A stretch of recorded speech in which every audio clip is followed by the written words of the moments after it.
The Constitutional Development of India, Acts passed for British East India Company Rule 1773 to 1853 and Acts passed under the British Crown Rule 1858 to 1947. Company Rule 1773 to 1853, Regulating Act of 1773 designated the Governor of Bengal, Warren Hastings, to Governor General of Bengal and subsumed the presidencies of Madras and Bombay under Bengal's control. And Governor General was provided with an executive council of 4 to assist him in military and non-military decisions which would be taken by the majority of the council, and Governor General could vote only in case of a tie. A Supreme Court which had a Chief Justice and 3 other judges was established at Fort William in Calcutta in the year 1774 by this act. This act prohibited the servants of the company from engaging in private trade or accepting gifts and bribes from the Indians.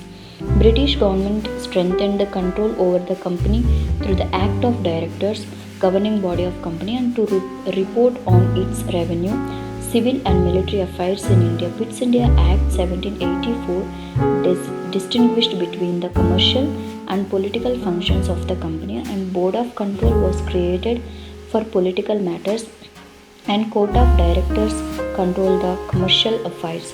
Board of control was comprised of 6 people, and Act of 1786 provided that Governor General could overrule his council in matters of importance affecting the safety, peace or interest of the empire in India. Governor General was granted the powers of Commander-in-Chief. Lord Cornwallis was the first Governor General to enjoy these powers. Charter Act of 1793 further extended the commercial monopoly of the company for another 20 years. Charter Act of 1830 for the first time made provision of 1 lakh rupee per year to be spent on the education of Indians. It ended the company's monopoly over trade, although the monopoly over trade of tea and trade with China continued, and Charter Act of 1833 made the Governor General of Bengal as the Governor General of India and vested in him all civil and military powers.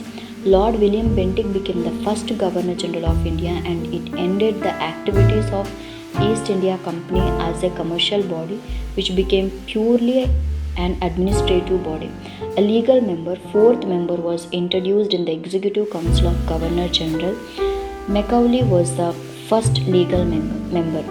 Charter Act of 1853 separated for the first time the legislative and executive functions of the Governor General Council.